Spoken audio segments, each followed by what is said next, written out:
بسم اللہ الرحمن الرحیم۔ معزز ناظرین کرام،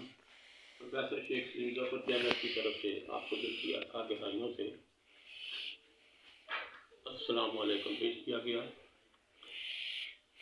اور میں آپ سب کا تہ دل سے شکر گزار ہوں کہ آپ ہمارے پروگرام کو سبسکرائب کرتے ہیں، لائک کرتے ہیں اور اس کا واچ ٹائم کو بڑھانے کی پوری کوشش کرتے ہیں۔ وجہ یہ ہے کہ آپ ہی کا پروگرام ہے، پھر اس کے بعد یہ ہے کہ قرآن و سنت کی روشنی میں یہ پروگرام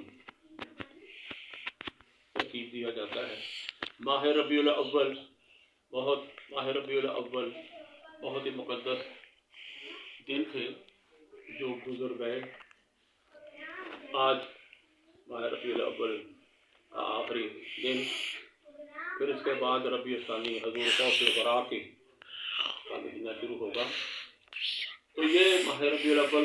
کیا ہے جس میں حضور اکرم صلی اللہ علیہ وسلم تشریف لائے اور آپ پر آخری الہامی کتاب قرآن پاک نازل ہوئی، جس کے بارے میں یہ ہے، کسی نے کہا مسلمانوں قرآن دے نیڑے آؤ، ایک قرآن دا صدقہ آئیاں بہاراں، کلام خدا نو جینا سینے لایا، نبی نال رب نے رلائیاں بہاراں۔ ایک قرآن دے ہر سپارے تو صدقے ہوئیاں جس تے نازل او پیارے تو صدقے، ایک قرآن دے وچ دسے حق دے بادل، اسے وچ دسیوں منافع ہزاراں۔ یہ قرآن پاک حضور اکرم صلی اللہ علیہ وسلم پر نازل ہوا اور اس کو صحابہ کرام نے بڑی محبت سے اس کی جمع و تدوین کی۔ اس کو لہجہ قریش پر پڑھانے کا اہتمام کیا گیا۔ وجہ یہ ہے یہ آخری الہامی کتاب جو کہ پرفیکٹ کوڈ آف لائف ہے، اور حضور اکرم صلی اللہ علیہ وسلم جب تشریف لائے تو اس کے بارے میں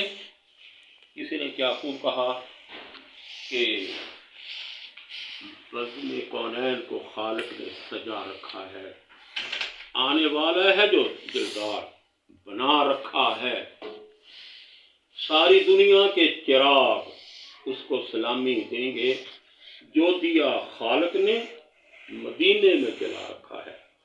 ان کا میلاد منایا ہے خدا نے ایسے، محفل خاص میں نبیوں کو بلا رکھا ہے کوئی پیار کی حد ہے کرم کی کوئی، یاد امت کو سر عرش الا رکھا ہے، جس گھڑی چاہے کوئی مانگنے والا مانگے، اپنے دروازے کو ہر وقت کھلا رکھا ہے۔ پھر ناصر جو شاعر اس نے انتہا کر دی، کتنا ناصر ہے کرم مجھ پہ یہ میرے مولا کا، مجھ کو رکھا بھی تو بس ان کا گدا رکھا ہے۔ تو قرآن پاک آپ پر نازل ہوا جو مکمل ضابطہ حیات۔ پھر اس کے بعد ایک شاعر نے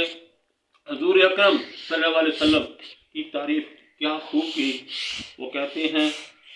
آنکھوں میں اشکوں کی نذرانے لے کر میں آقا کی محفل سجاتا رہوں گا، خدا مجھ کو دے گا دیتا رہے گا، میں صدقہ محمد کا کھاتا رہوں گا، میں مصطفیٰ کے مکھڑے کا عاشق، زمانے کی نظریں مجھے کیا لگیں گی، مجھ پہ کرم ہے یہ میرے نبی کا، میں عزت زمانے میں پاتا رہوں گا، عشق نبی میں عقیدہ ہے یہ میرا، مر کے بھی روشن رہیں گی یہ آنکھیں، آقا میرے آقا تیرے نام کو چوم کر آنکھوں پہ اپنے لگاتا رہوں گا، میں آقا کا منگتا، میں آقا کا عاشق، میں آقا کا راحت، میں آقا کا ساجد، میں آقا کے در کا گدا بن کے ساجد، میں لوگوں کو نعتیں سناتا رہوں گا، آنکھوں میں اشکوں کی نذرانے لے کر۔ اور ناظرین کرام، یہ ماہ ہے مقدس ربیع الاول، جس کو پہلی بہار کہا جاتا ہے، جس میں حضور اکرم صلی اللہ علیہ وسلم تشریف ہے۔ ساگر صدیقی نے اس لیے کہا بزمیں کون ہے سجانے کے لیے آپ آئے، شمع توحید جلانے کے لیے آپ آئے، ناخدا بن کے ابلتے ہوئے طوفانوں میں کشتیاں پار لگانے کے لیے آپ آئے۔ مولانا ظفر علی نے کہا دل جس سے زندہ ہے وہ تمنا تمہیں تو ہو، ہم جس میں بس رہے ہیں وہ دنیا تمہیں تو ہو، جو دستگیر ہے وہ تمہارا ہی ہاتھ ہے، جو ڈوبنے نہ دے وہ سہارا تمہیں تو ہو۔ اس لیے میں نے بھی ایک قلم اٹھایا، اس نتیجے نے کہا وہ دیکھو مدینہ مقام آ گیا ہے، لبوں پہ درود و سلام آ گیا ہے، کرشمے کریمی کے دیکھو میں کیا کیا، میری بخششوں کا مقام آ گیا ہے، نگاہیں اٹھیں کیسے اپنی ظفر اب کہ محشر میں خیر الانام آ گیا ہے۔ یہ بڑا مقدس مہینہ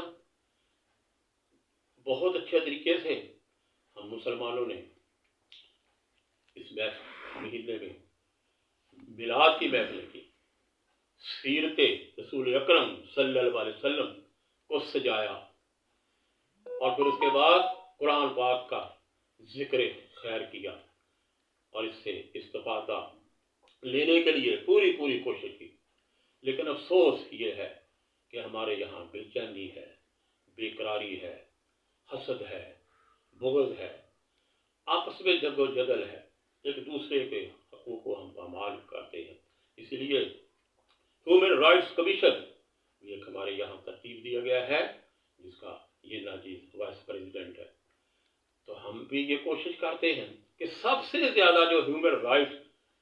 کو بیان کیا گیا ہے وہ قرآن نے بیان کیا، سب سے زیادہ جو ہیومن رائٹس کو بیان کیا وہ احمد مجتبیٰ محمد مصطفیٰ صلی اللہ علیہ وسلم نے بیان کیا، اور یہی فرمایا